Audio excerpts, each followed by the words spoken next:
have the time to listen to me whine about nothing and everything all at once. I am one of those melodramatic fools, neurotic to the bone, no doubt about it. Sometimes I give myself the creeps. Sometimes my mind plays tricks on me. It all keeps adding up. I think I'm cracking up. Am I just paranoid? Am I just stoned? Welcome to the Jim Reith Show Unleashed podcast, episode number 40. Now, we have a kind of double Yahoo of the week. Uh-oh. Now, the first one is pretty obvious. The second one will be controversial. The first one is Steve Miller. Come on, man. I mean, if you're not going to tour, if you don't want to tour, don't tour. Don't tell me you're not going to tour anymore because of the weather. Well, I think so looking into it, some of the maps were still up for his concerts, and there was a lot of blue. Oh, really? Like 80% blue. So I think they used the excuse of... Convenient excuse. Yes. All right, Steve. So the second Yahoo of the week is a group of people who stood in line for 2 hours for a $5 sandwich. A $5 sandwich. 2 hours. And there was no restrictions either. I thought maybe it'd be like a turkey sandwich or something. It's whatever. It's a whole $5, a whole sandwich, $5. I thought that or they sub. I thought they were going to pre-make all of them and then just start selling them. But I don't like slop, so how could you do that? Right. Punch somebody. Do you like Brooklyn pickle sandwiches? I love them. Yeah, they're good. Love the Brooklyn pickle. Now, what I really like is their soups and their specials, like their goulash. Their goulash is amazing. They have really good mac and cheese too. They do. Yes, they're very good. Very good. But that was, it's their 50th anniversary. Yep, 50th anniversary. And that's got to be obviously the was that Burnett? Yes, area, the one in the city. Yes, that's the original. And I knew the owner for many years, Ken Sniper, before he sold it a few years ago. When that one was the only one open on Burnett Avenue, their sandwiches were gigantic. And they've cut them down over the years because the price of everything's gone so. But they're still big. They're still big. Yeah. Yes, I can't eat a whole one. I don't want to eat a whole one. I had one when I was doing my school stuff with the Red House. I would go to Porter Elementary once in a while to help fill in, and that's right by the one by Coleman's, that area, the west. West end where the stabbing took place. Exactly. Dude got stabbed in the head. It's not good. You don't want that when you're waiting in 2 hours in line for a sandwich, for a $5 sandwich. Well, that's what you get. You're in one place for enough time, somebody will find you. Yes. That's why you got to in and out. That's true. That's very true. So the Syracuse Nationals are this weekend. Is this Yahoo number 2? No. That was Yahoo number 2. Okay. The people waiting in line for a $5 sandwich. Okay. The Syracuse Nationals are this weekend. It's a brilliant event, especially for this area. Although I haven't seen as many cars driving around, which is kind of weird. Well, the police have they don't want drag racing. I don't blame them. 7th North used to be huge. Plus, yes, it did. Oh yeah. Plus, but now there's all this construction around too. You don't want people, racing and stuff around right now. Speaking of, I got a nail in my tire. Oh God, they just did a story about that. All these 300 flats, I guess, because in all these construction zones. Yeah. So luckily, we got Smarty Tire in Pennville. If you want a local business, my friend Sean Smart runs a beautiful operation. No fees. He just charged me $20, fixed my tire, in and out, 10 minutes. Really? Brought my car. He's got a shop outside of his home. Brought the car in, stood there while he did it. 10 minutes, in, out, $20, gone. Wow. Well, you're his boy, so it's going to be $20 for everybody.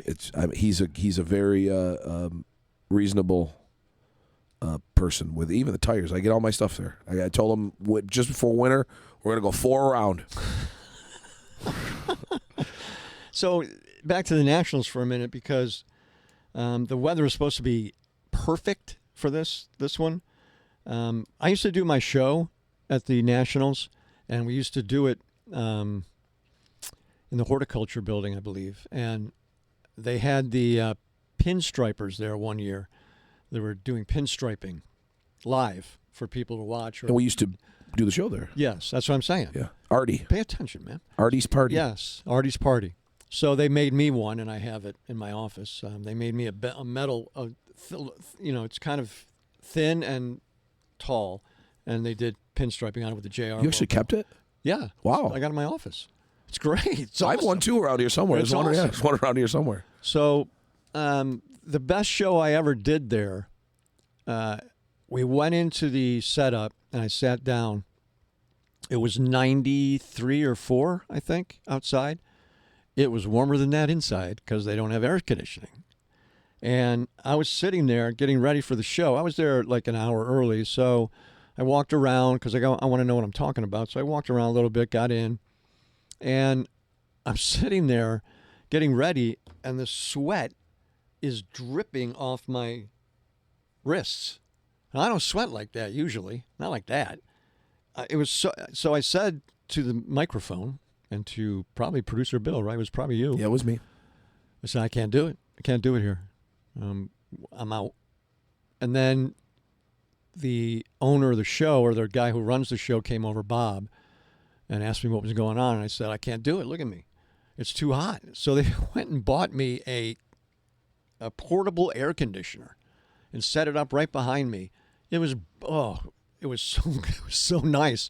So that was the year that I interviewed Henry Winkler and Cindy Williams. That's what I was getting up to. So we were taught. They brought him over in a golf cart. He came in, just both of them. Just like a regular person. Like you're talking to just me and you.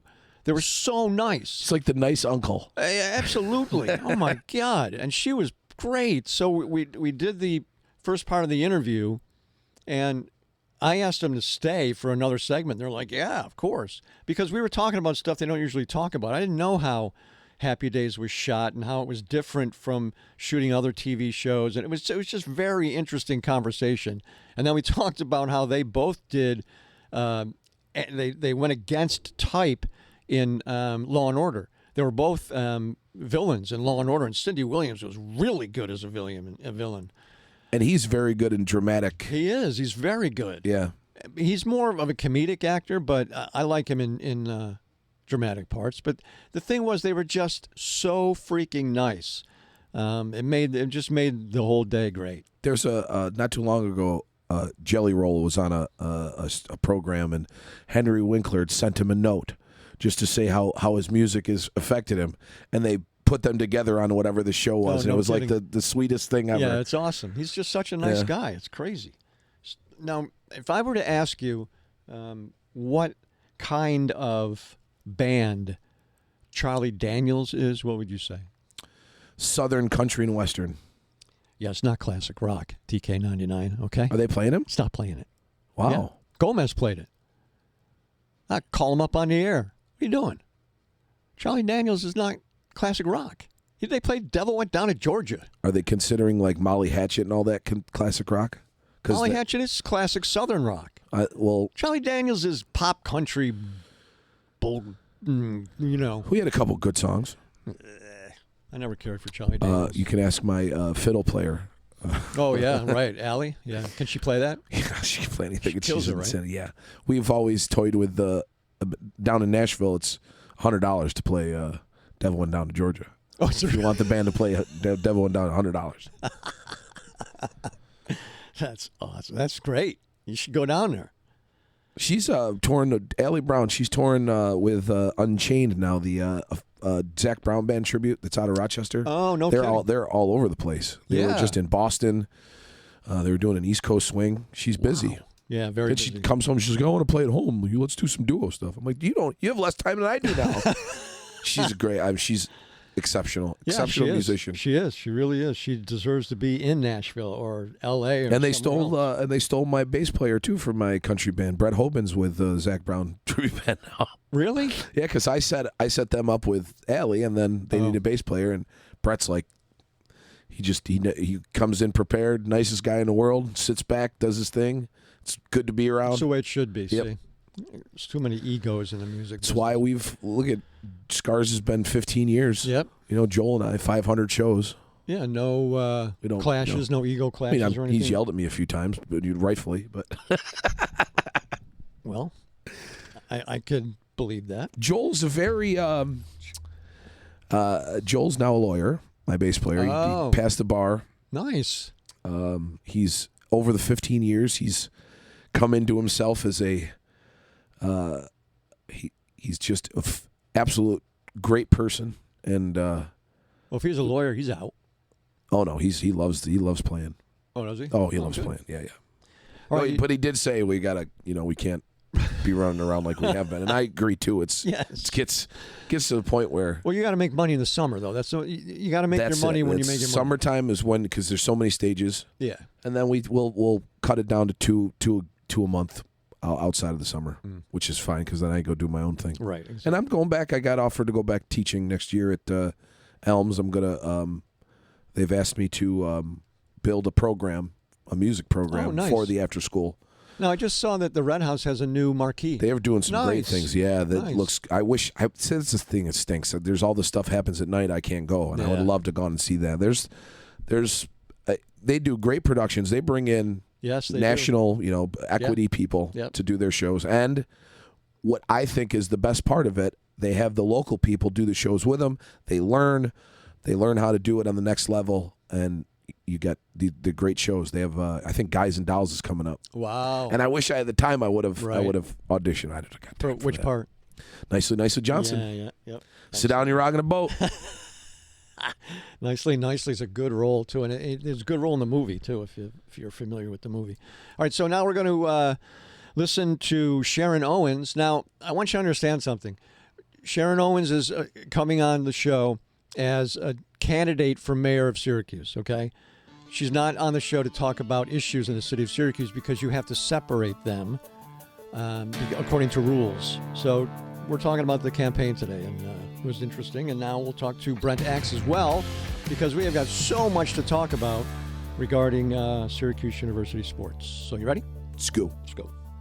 Joining me now, as she has in the past, but she's the newly designated Democratic candidate for mayor of Syracuse, Sharon Owens. How are you, Sharon? I'm doing well. Good morning to you. Good morning to you. And congratulations first over your overwhelming victory in the Democratic primary. Did you think that the margin was going to be that large? No, Jim, I did not. And people who are in the know in politics started telling me about how impressive and how unprecedented that margin was. Yeah, it's historic, actually. So we know that the Democrat community is busted up into, I want to say, silos, okay?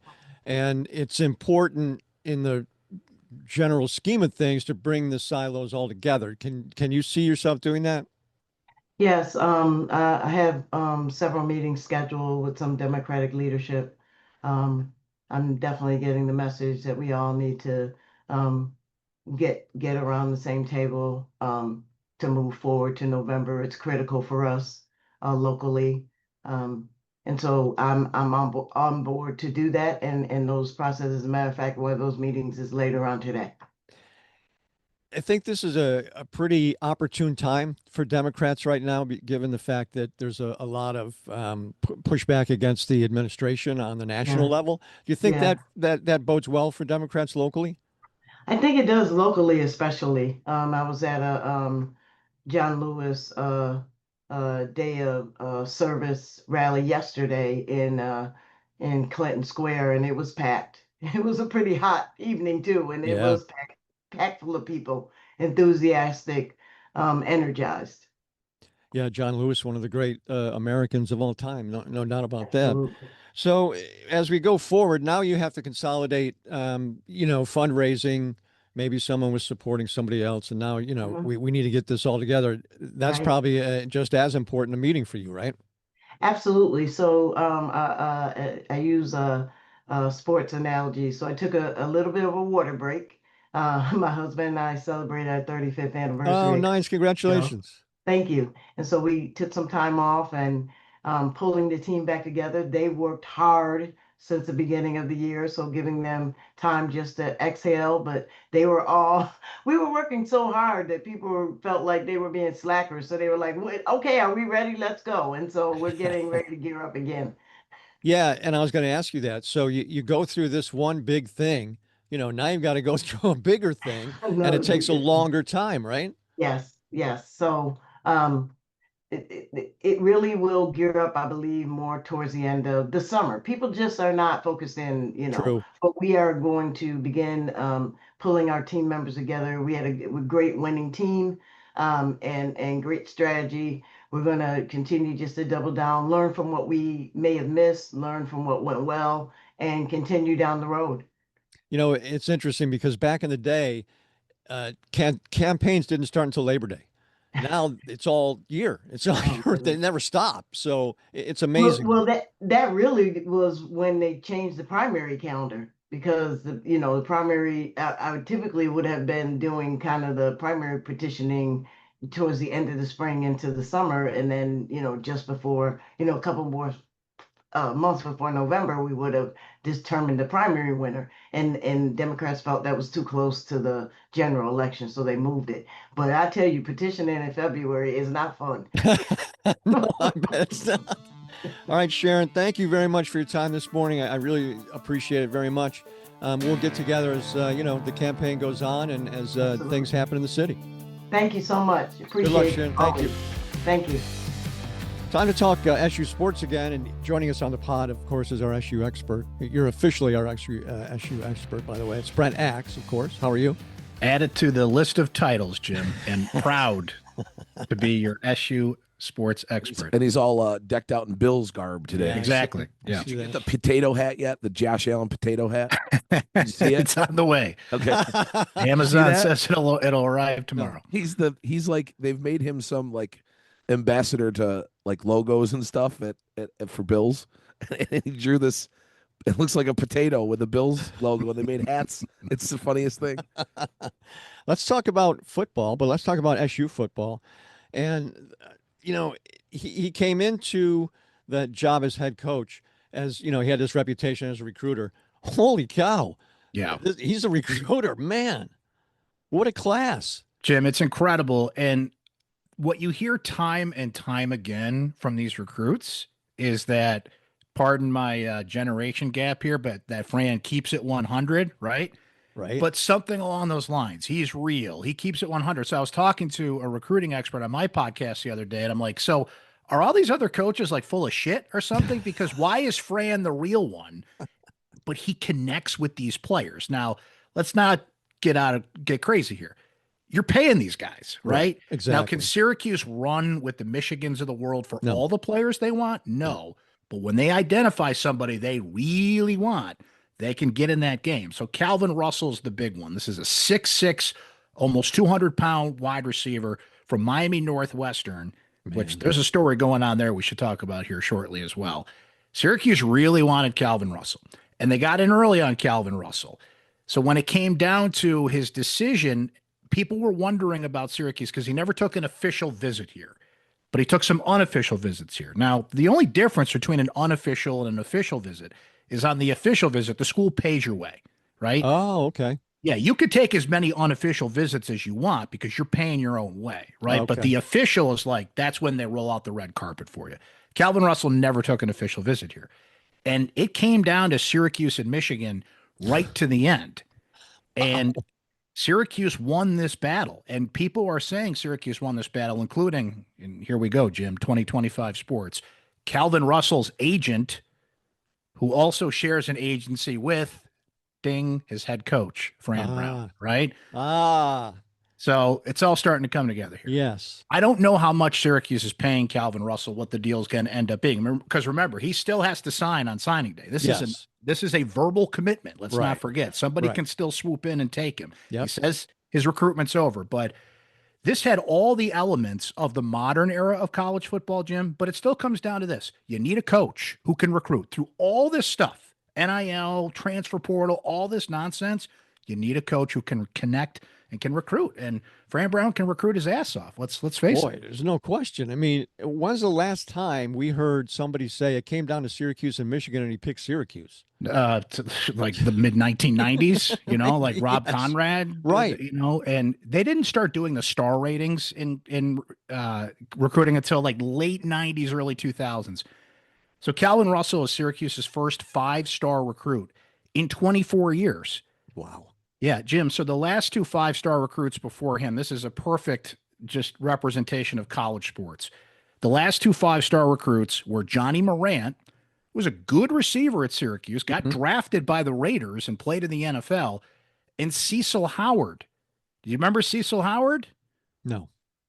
Exactly. Yeah, he was here for a year. He redshirted and he transferred out. And you never heard from him again. So even with all this, you still never know how these guys are going to be when you get them on campus. But Do you this is a guy that you're going to take a chance on because he's a hell of a receiver. Well, 6'6" and that kind of bulk, that's incredible. So do you think then he becomes a 1-year guy who, I mean, the reason that I would come to Syracuse is I'm going to be the guy. I'm the man, receiver core anyway. I'm the man.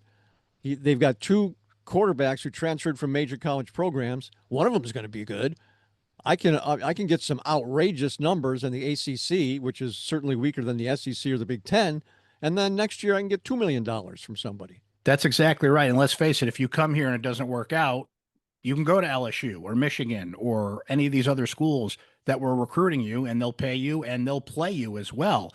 You brought up a great point about the quarterbacks. One of those 2 is going to emerge. You have Ricky Collins Jr., who's a transfer from LSU, and Steve Angeli, who's a transfer from Notre Dame, but both have multiple years of eligibility left, right? So who emerges as the guy that maybe the other one goes in the portal again, right? And Russell said he loves the fact that Syracuse throws the football. Not that other schools don't, but Michigan is still a school that's very hard-nosed, run the ball, 3 yards in a cloud of dust, and hey, it's working. They just won the national championship, right? And has one of the better programs in the country. But Jim, if it was just about the money, then he would have went to Michigan or he would have went to LSU. Absolutely. Fran is proving that there's some other things involved here. Don't get me wrong. You need the money and you got to compensate these kids, but they have all the leverage now because he can just come here, take a look around, like, no, I'm out of here. See ya. So these guys they were essentially on 1-year deals. Anyway, scholarships are not 4-year contracts. They're renewed every year, right? Yep. But it's even more so. And again, I got to stress, I'm going to take him at his word. He said his recruitment's over. But this is only a verbal commitment. Until that paper comes in on signing day, you got to stay on him and make sure that Syracuse is still the place. Let's switch over to basketball now because there's a lot of stuff going on with them too. First of all, not in college, but the TBT is underway, and that's always fun to watch. But holy cow, are they selling tickets? They are. And good idea to have it at a place where there's a lot of free parking. Yes. Yep. Right? Go up to OCC, have it there. Because the last time it was here, and they took a year off because of it's tough to schedule these guys in. Sometimes they're playing pro ball. Like Buddy Boeheim is going to take a red eye on Friday night from the summer league and play on, I don't even know if he's going to play, but he's going to be around on Saturday, right? So OCC has a lot of free parking, and this goes in different cycles, I feel like. Taking that year off, getting people excited about it. They learned that you can't just stock a roster with former SU guys. You got to bring in some ringers that can play the game as well, and it can give you a little boost here. Jim Boeheim his name's on the team, but he said he's a little involved now more. They bring Adam Weitzman back, who was funding this thing the last time they won. So they put a little more juice behind it. Taking a year off gave them okay, let's take a breath. Let's figure this out. Let's still have the core here of the Syracuse guys involved. You have an assistant coach at Syracuse who's coaching the team. Alan Griffin is going to coach the team. Oh, I didn't know that. Yeah, he's the coach this year. So they're leaning into all that nostalgia and the fantasy basketball aspect of it, but they're also looking at it from a standpoint of how do we win this thing like we did last time. Eric Devendorf's involved. Devendorf, the image of him on the table. Yep.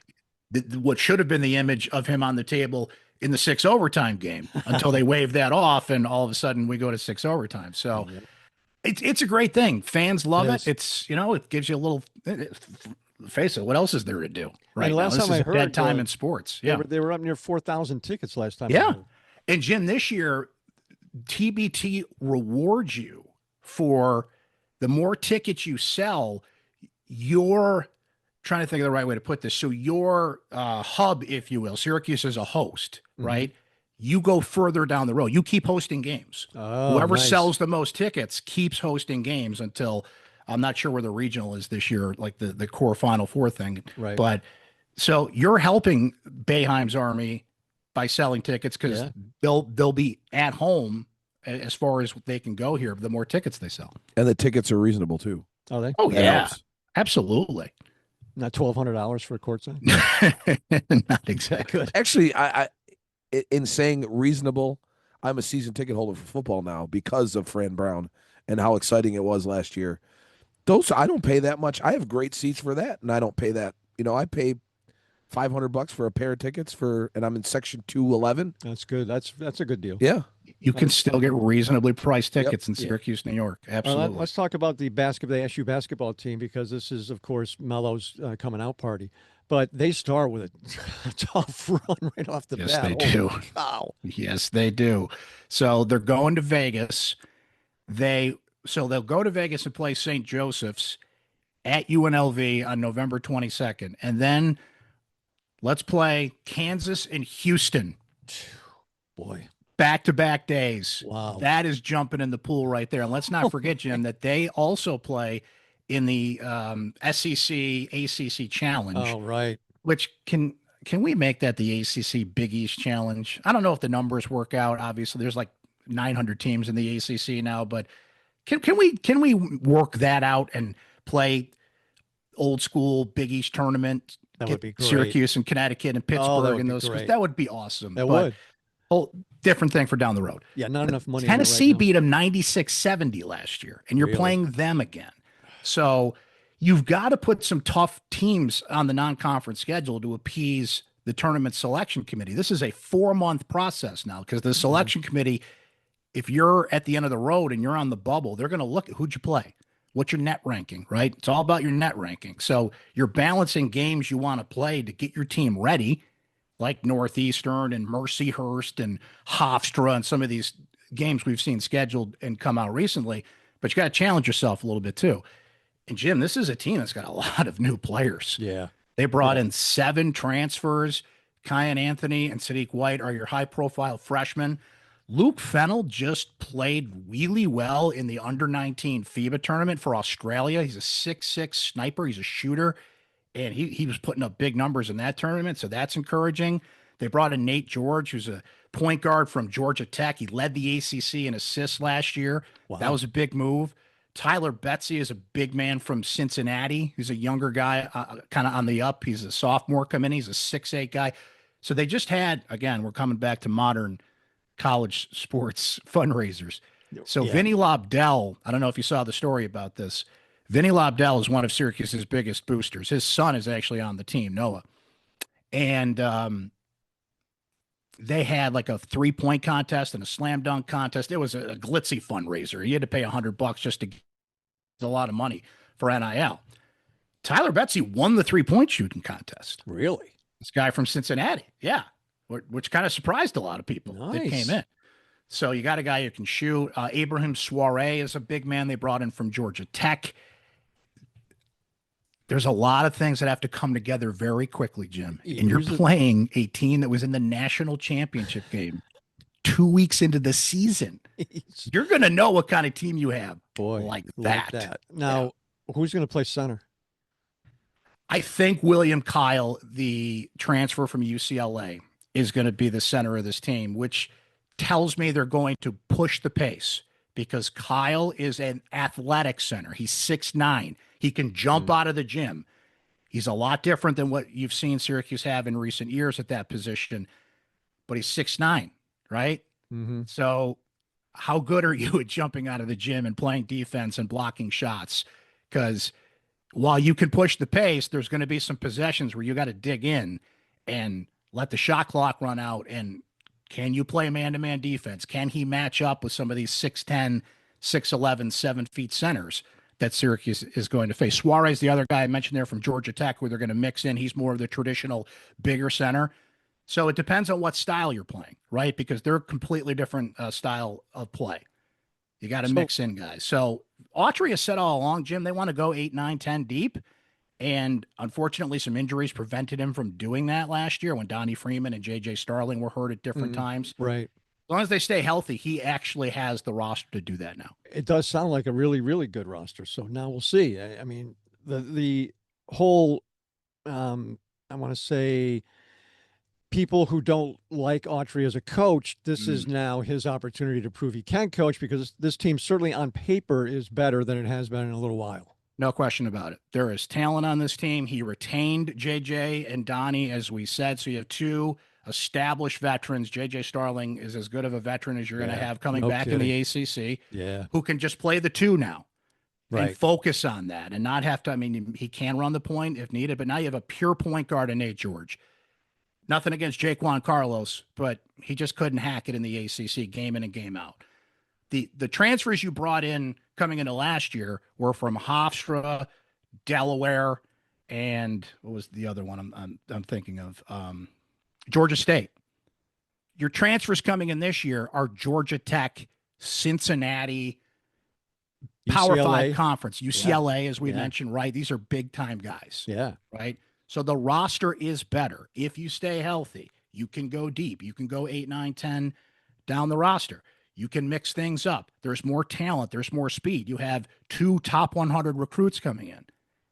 This is on Autry to prove he can coach this thing. Yes. There will be no better litmus test. You've been here for a few years. This is your team. These are your guys. Can you coach them? And everybody's going to say, well, there's so many new faces and everything. Well, too bad. That's college basketball in 2025. Everybody's going through the same thing. And it's going to be that way continuing on. So get used to it. Is this Reds put up or shut up year?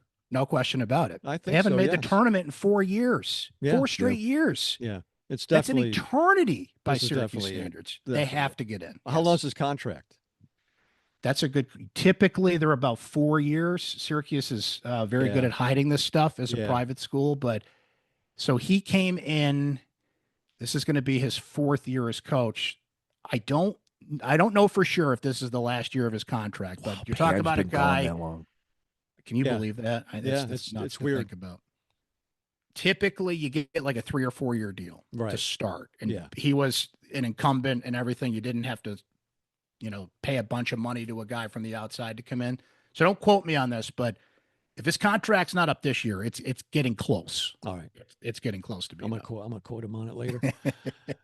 All right, blast it out. You're gonna take over. Yeah. Thank you, Brent. We appreciate it, brother. You're our official SU analyst, and you get to go to a Bare Naked Ladies concert with producer Bill. And this could be a fun night. I'm looking forward to it. I am so looking forward to this. I love the Bare Naked Ladies, but the band I'm actually looking forward to seeing the most is Fastball.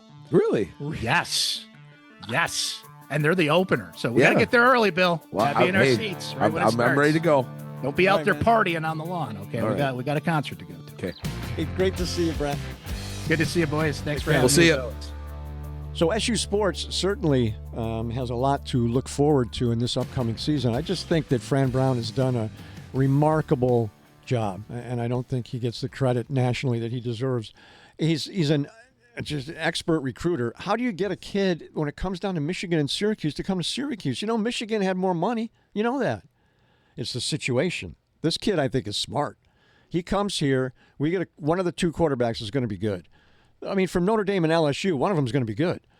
And if he puts up huge numbers, he can go wherever he wants for as much money as he wants, which is the thing. And that's but the one thing that stinks about college sports now is that he can only be here one year. Might want to go somewhere else and make more money next year. And, there's kids now, and I say kids because they're 18, 19, 20. They're kids. They're millionaires. Yep. I mean, they leave college. If you're a star, you leave college a millionaire, a multimillionaire. If you're a quarterback and you're really good, you're making so much money before the NFL that now, see, this is going to be the problem. So now you're going to get some quarterbacks who have come through college in this new system, and now they're going to have $8 million, okay? $2 million, $3 million for a top quarterback is what you get. So you come out of college now, $10 million, right? all right, so I'm going to be the number 1 pick in the draft, and I'm going to the worst team in the NFL. Nah. No thanks. I'm good. I'll wait till next year. I'm good. That's what you're going to get. You're going to get guys who have so much money they don't care. That they want to go where they want to go, and that's the way it's going to be. And I think that's going to be the demise of football. It's going to be the start of it because there's just so much money in professional sports now. It's too much. Now there's guys making $50 million a year, $60 million a year. That's crazy. And in pro football, you can by game 3 or 4, you can kind of pinpoint who's going to be in the Super Bowl. Yeah, almost. It's not like baseball where it's right. It's a different team every year. Yeah, almost. It's just, I just can't believe the salaries now, and I can't believe the money that's involved. And the people who have suffered the most are the fans, because ticket prices keep going up. You got to pay $20 for a beer. It's just. Did you see how much the cheap PSL license is for the new stadium in Buffalo? $2,500 a seat. So you're paying that plus the tickets. Right. So for people who don't understand, if you want to be a season ticket holder in the NFL or the NBA, right? And in college now. And in college, right? Some sections. You have to pay like a seat license fee, okay? And it's a lot. And then you buy the tickets. So at Yankee Stadium, and this goes to a back in the day thing, at Yankee Stadium, a local company had seats in Yankee Stadium, 6th row behind the Yankee dugout. Okay, they had 4 seats all season because they split it with a company from down in New York City. So another beverage company, they split it, the cost. They had 4 seats. So they took me and my son to a Yankee game, 6th row seats, okay, behind the dugout. It was amazing. Amazing. That next year, they opened the new Yankee Stadium, or 2 years later. And the seats were so expensive that 2 beverage companies couldn't afford them. It's insane. It was like 6 figures for 4 seats. That's just a seat license. 6 figures. No. So that's where we're at now. And there's so much money involved. These teams are being sold now.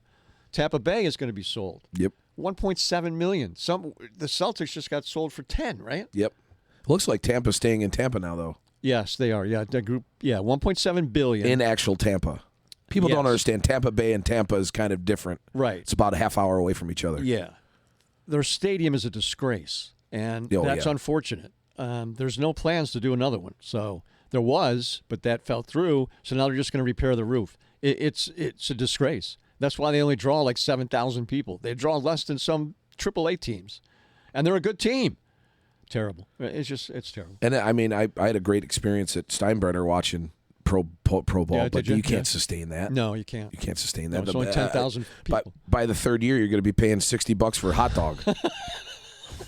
Probably. And it wasn't too much cheaper than that. I walked in and I got just a regular craft beer 16-ounce can, or not even 16-ounce can or whatever. 12-ounce can. 12-ounce can. Unless it was a tall boy. No. A 12-ounce can. It was $18. You go, and if you get a couple beers and something to eat for like you and your kid or whatever, it's $100. Yep. No. I went to Ghost last Wednesday in Baltimore, and at the arena in Baltimore. Took my daughter. Explain who Ghost is. They're a newer. They've been around for a while now, but they've just finally caught their stride. Newer rock band. They're very visual, story oriented, very Kiss like, but it's a more of a spiritual jab at the church and stuff like that in their lyrics and stuff. It's not demonic. It sounds like it is, but it's more of a tongue in cheek thing. And my daughter's gonna. I've liked them since the beginning. And I've seen them a ton of times, and I wasn't going to go this tour because the tickets are so expensive. But my daughter now is 13; she loves the music, so I said, "Yeah, that'd be cool." So that's a show music that I like, and she likes. So we went into the tickets that I got had a VIP entrance premium thing attached to them. So we went into this little club called the Fearless Club in the basement of the arena, which was good because the lines going into the arena were ridiculous. So we just passed that and went right in, and it's food. It was a bar, food, lounge area you walk into. What? And then you go up to your seat. And kind of scored these off of SeatGeek, not knowing I was getting them for where they were, the 100 section right next to the stage, looking at the stage, and there was a rail right in front of me, kind of like the upper seats at the Garden. If you've been to the Garden, Yes. the third tier has Yes. that rail around it. Yeah, so you don't fall. Right. So, but this had like a place where you can put your drinks and stuff. Now, this concert was a no cell phone show, so you got a pouch to put it in. It's called a Yonder pouch. So they put this thing in the Yonder pouch. Now, this is going to be a conversation we're going to have in a couple weeks. We're going to have somebody on. The school districts are going to this Yonder pouch for the bell-to-bell, no cell phone policy. So you put this in this pouch, and you don't have access to your phone, but you have it with you. Oh. And if you need to use the phone, there's points outside the main arena where you go. They'll unlock the phone. You can do what you got to do, put it back in and go. No kidding. Now, I was going to leave my phone at the hotel because I had my watch with me. So if there was any emergencies or anything, I could just text from my watch. Obviously, you can't take pictures. But I go into this thing. So we have our own food, merchandise, everything in this club. We don't have to stand in line. There's a little merch booth where there was no wait in line for the T-shirt my daughter wanted. And they had food, but not your normal arena food. Your dogs, they had like better food. Steak sandwich, $25. Steak and frites, little cubes of steak, like 7 little cubes of steak and fries, $25. So where are the hot dogs? So, wow. Yeah. No, but that's a nice experience, and yes, something she'll never But forget. this is how the arenas are making their money now, because all that ticket money and stuff is going to the Live Nation or whatever. Right. And I'm sure that Live Nation takes a part of that food money too, so that's why that stuff's got to be so expensive. But that's the way it is. And the thing it's going to, and I hate it, because the cheapest ticket right now in sports is baseball. Always has been. You can always get a family, but those prices are just going to keep going higher and higher when you pay guys like Shohei Ohtani all of the money. So right. You pay these guys all the money, they got to get it back some way. You're going to be paying $20-$25 a beer. Yep. That's the way it has become, unfortunately. But going back to football, I'm looking forward to the Giants this year. I think we're going to have something on the field that's worth watching. Yes. Finally. And see, Syracuse kind of copied what the Giants did. The Giants got 2 good quarterbacks. Yep. I mean, neither of them is a superstar anymore. Russell Wilson was a star in this league, okay? And Winston's also very good. So I'm excited about him too. Tom Cutlets is going to have to go to the practice squad. Yeah, they've already talked about cutting him. He was here last week at the Pizza Festival. Yeah, he was. So he'll have to, I don't know if they'll cut him or they'll put him on the practice squad, but if you're on the practice squad, anybody can take you. Yeah. I didn't know that until recently. You're on anybody's practice squad, anybody can take you at any time. You're technically almost a free agent. Yeah. So, yeah, I'm looking forward Cam to it. Scatabo and Dart will be there. Love Scatabo. I think he's going to be like the face of the Giants. Oh, I love that guy. If you didn't see him last year, he's from a smaller school.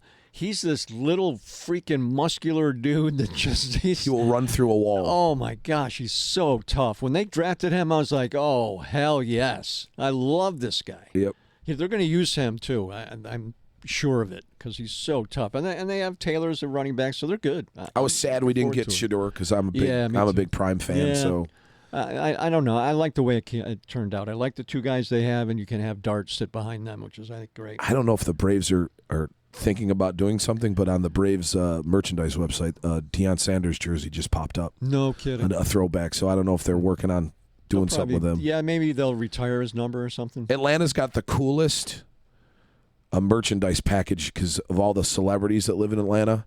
So they did like a Darius Rucker line. They did a Outkast line, and now this year is Usher, because he's from Atlanta. And one of the songs, he does.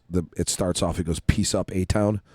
So it's your peace. You're saying peace with your finger up, and then the A is down. So they have these hats and shirts where the A is upside down, and the peace sign and the upside down fingers are on the hat too for peace up. And they were wearing them at the All-Star game. So Ludacris is from Atlanta, and he did the pregame, so he had all that garb on.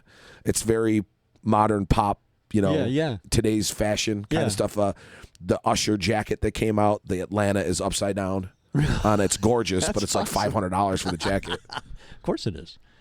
Hey, man, they got to eat, right? You know that $80 bazillion is not enough. They got to get more. Have you heard this wonderful story coming out of the camp of Coldplay, where they caught the CEO of that company hugging on his girlfriend that's not his wife, girl that's not his wife? Yeah. The best thing coming out of it now, if you go through, is they have people. They have like that circle screen, and then it's people like looking in on it and going out of it and looking in on it, like doing a take on it. Like they had this older couple, he was holding her, and then they went away out of the picture, and then all you see is like her head and his head on the corners of the little square of the top of the square.